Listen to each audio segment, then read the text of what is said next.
Well, here I am again, the real me. Today on the podcast, we're talking about AI. I am Marcy Markusa, and we're looking at AI today from a unique perspective, and that is, how is AI going to change learning in Manitoba classrooms in the upcoming school year? We're going to try to answer that question. It's on a lot of teachers' minds because, well, let's face it, there's bans on AI in some schools, and in other schools, they're celebrating it. So how do teachers navigate that? Also, beyond that on the podcast today, we're going to hear a conversation about the changing face of the classroom. Specifically, the classrooms in the Winnipeg School Division. They have more than doubled their enrollment of international students for this upcoming 2025 school year. So we're going to look at those two things in the podcast today. This is Manitoba. And if you're new to listening to us, thanks for taking some time with us today to tune in. On our podcast, we try to dig into questions that matter to, well, all kinds of people. And AI is top of mind, not just in Manitoba, but around the world. As I alluded to, there's policies, and they're wide-ranging. Whether we like it or not, artificial intelligence is here to stay. The technology is ever evolving, and if you're in the educational system, it is very hard to keep up. So to help us understand where teachers and students are at in Manitoba heading into the upcoming school year with AI, Michael Holden is here, assistant professor at the Faculty of Education at the University of Winnipeg. Yeah, thanks for being here. Happy to be here. Yeah. Happy to have the conversation. So I want to kind of take you back because AI has evolved, right? But what was your first impression of using AI in the classroom? Yeah, I think like a lot of teachers, nearly 3 years ago now, I'm teaching a group of pre-service teachers and we're just going through our course like we always do. And then all of a sudden these tools are here and it's that mixture of, awe and wonder and fear of, okay, we might be able to use this for some really exciting, really impressive stuff, but we also need to be really careful. What is this tool? What can it do? How do I make sure that learning's front and center? Got it. So what are the, let's start with benefits and then we'll move to some of those concerns. So what are the benefits today when you look at it? Because that was 3 years ago, right? The initial impression. What do you see as the benefits in the class? Yeah. So first, I think the most important thing to say around benefits is that when teachers are making that, benefit drawback decision, the first decision we need to make is, okay, how are we going to keep learning front and center? Because that's why we're in schools. That's why we're working with students. We want to keep that learning front and center. A metaphor that a friend of mine uses is AI is kind of like a forklift. When we go into a factory, we want to move the boxes from this side of the room to that side of the room. You're going to use a forklift to do that instead of carrying them by hand. But you don't want to use a forklift when you're going to the gym and lifting weights. And so it's identifying, well, what are those tasks where it's not really a focus of the learning, it's just a task I need to get out of the way as a teacher, as a student. AI can really help with those tasks. But how do we keep that learning at the center so that students can still be successful? That's hard to determine, though, because the calculator, some people say, killed people's ability to actually do math and understand it. Maybe spell check, people could argue, ruin people's ability to actually spell in some ways. So is that the kind of things that you're weighing? Sort of, do we need to keep learning this or not? Because there will be some things that AI will take care of that potentially could mean that some of that learning goes by the wayside.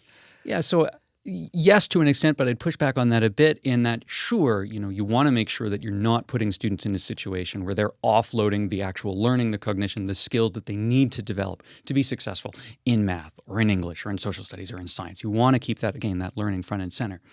But there are situations where I don't want students, say, like you said, using a calculator. I want that student to be able to do their multiplication skills. I want them to know how to do that.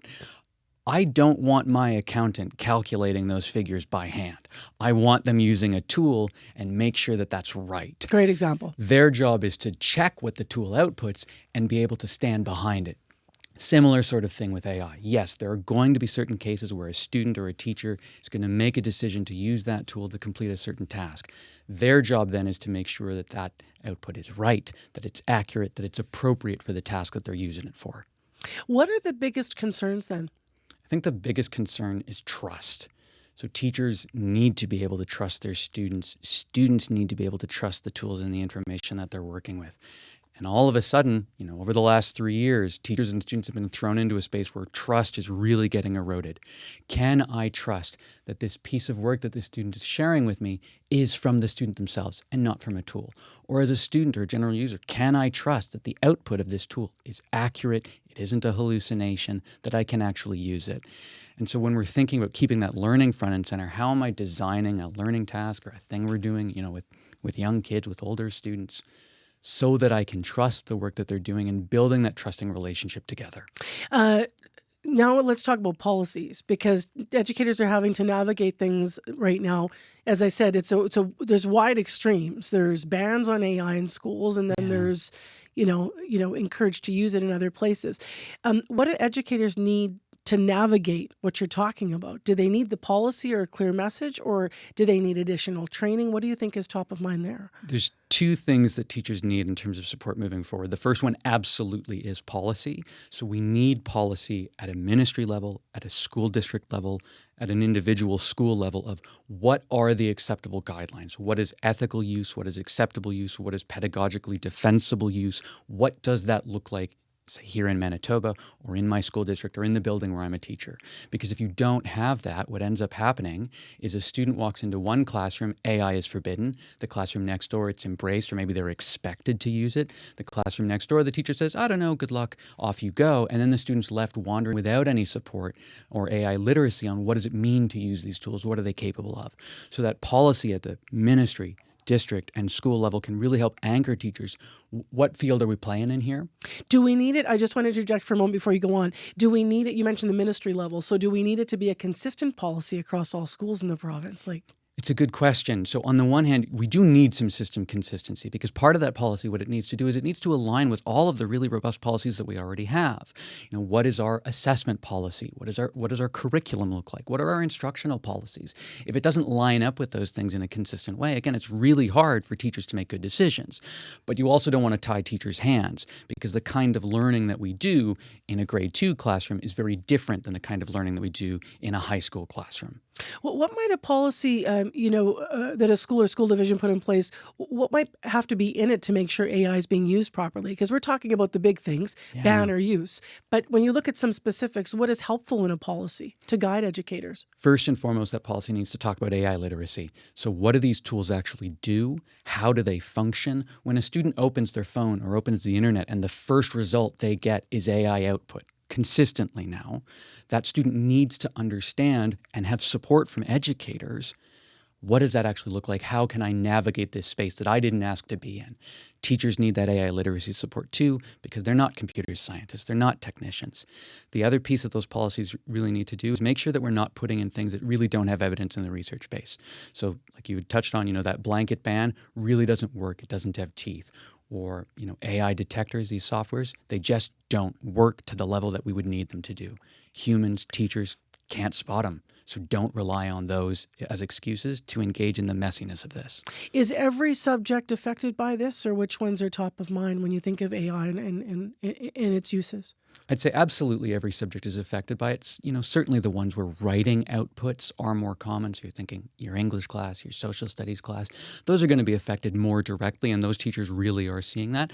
But it happens in your math classroom too. If I'm sending you home with some homework to work on, well, the student can take a picture of that homework sheet and it can get an output.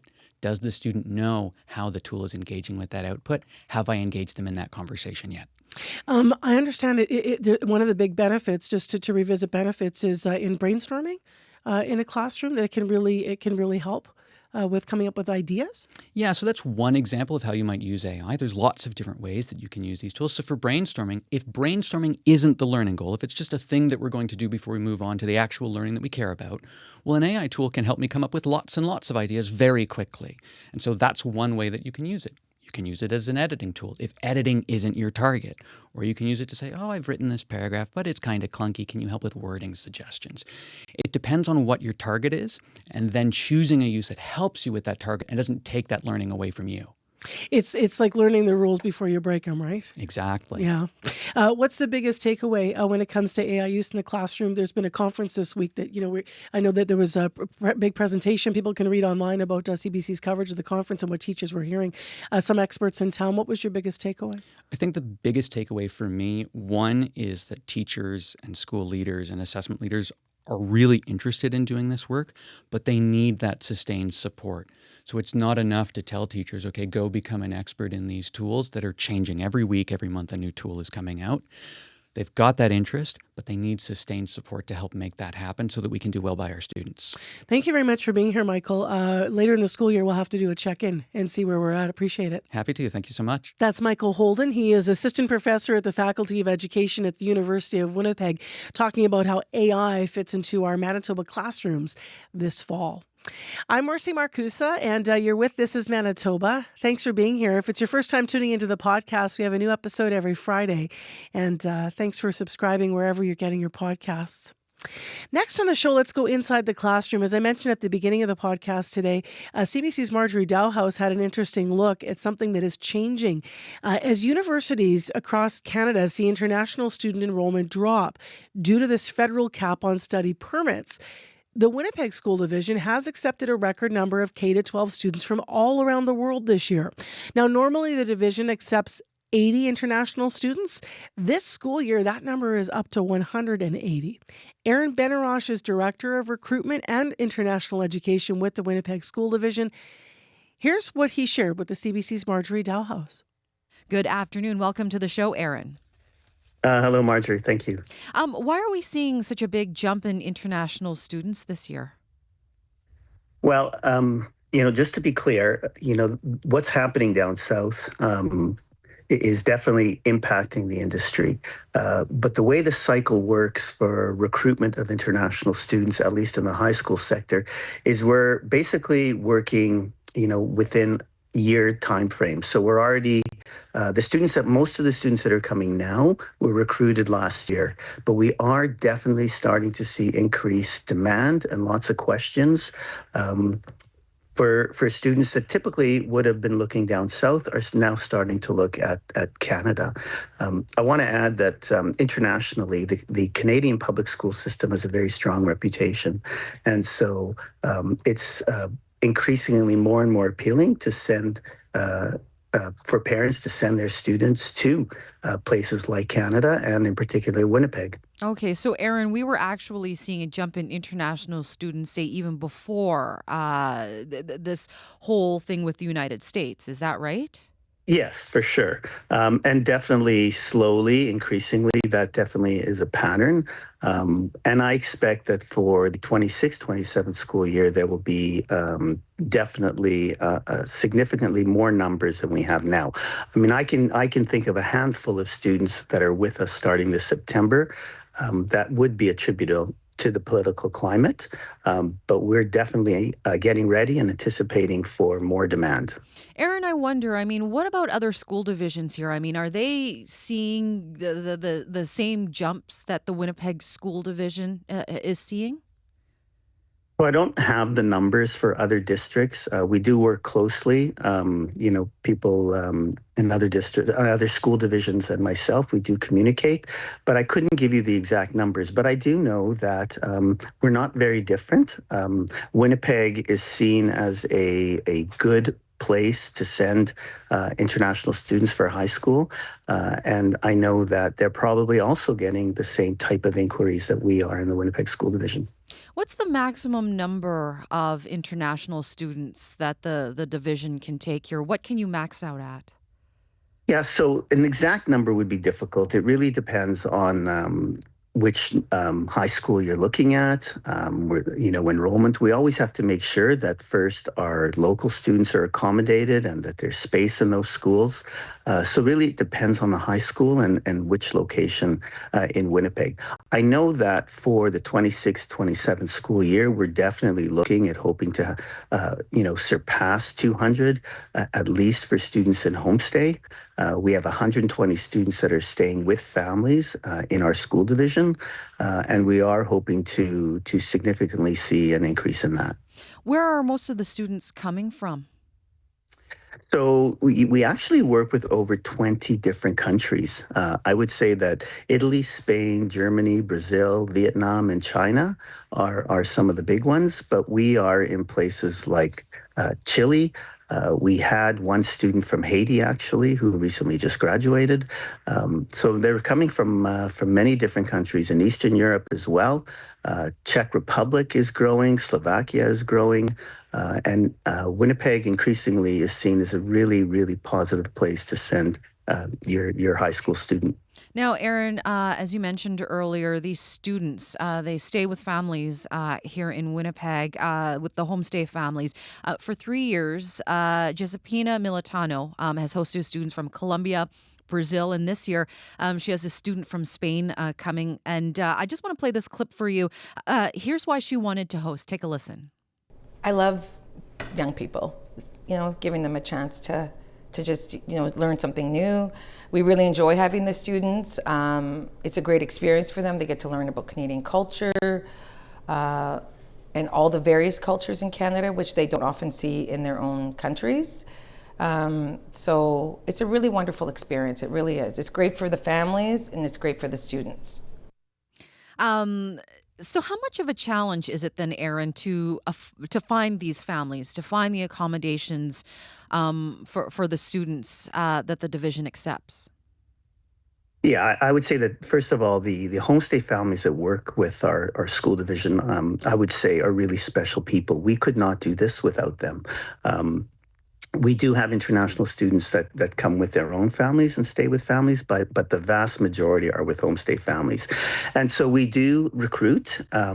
We have 2 people on our team that their sole responsibility is to seek out and recruit homestay families, to train them, to make sure that they're ready to accommodate international students, but also to make sure that they have an excellent experience with their own families. And that, that blend of having an international student in your home really adds a lot of kind of new life into a family's home. I can share one story of a couple of families who have been hosting for a number of years and have recently traveled to Europe, and they went to the different countries and cities where they've hosted students in the past and were welcomed by those families in their other countries. So you develop these long friendships and these great relationships, but it's definitely the gate. Let's just say the more the more homestay families that we can recruit, the more students we accommodate, as long as we have space in our schools. Aaron, I didn't know that there was this type of international student program through your division. Usually when I think of international students, I think of college, universities, post-secondary. But tell us a little bit more. I mean, why does this program exist? So I think there's 2 critical reasons. One is, first of all, the benefit of having international students in our schools. To have Winnipeg students, interact and make friendship with Germans and with Brazilians and Spanish, Chinese, Vietnamese, and so forth. I mean, the friendships that are created, the connections that are created, we believe strongly that enriches our student experience, the experiences in school. The world, as we know, has many conflicts, and the better we know each other, I think it contributes more positively to global relationships, really. And the second thing is, like any educational institution, whether it's post-secondary or high school, international students are fee payers. They pay tuition, it generates revenue. One thing that I've always been really proud of the Winnipeg School Division and the diversity of our school division and the many programs that our school division offers, these programs, can be supported through revenue that's brought in through the international education program. So really, there's 2 big positives, I believe, in having international students join our schools. Aaron, if there are people listening who might be interested in being a homestay family, what should they know? Yeah, so I think that the first thing is to reach out to the International Education Office at the school division. They can just contact the Winnipeg School Division. The other metro, school divisions in our city also offer international programs. We all tend to work with families that live in our school divisions. So really, by reaching out to the school division and asking for international education, we can begin a conversation and hopefully see more families join our program and be part of the international education family. We would love that. Aaron, I really do appreciate you joining us on the show today. Thank you so much for being here. Thanks, Marjorie. That's the CBC's Marjorie Dowhos in conversation with Aaron Benarroch, the Director of Recruitment and International Education with the Winnipeg School Division. Well, I am Marcy Markusa. Thanks so much for being with us on the podcast today. And don't forget to like, subscribe, and share.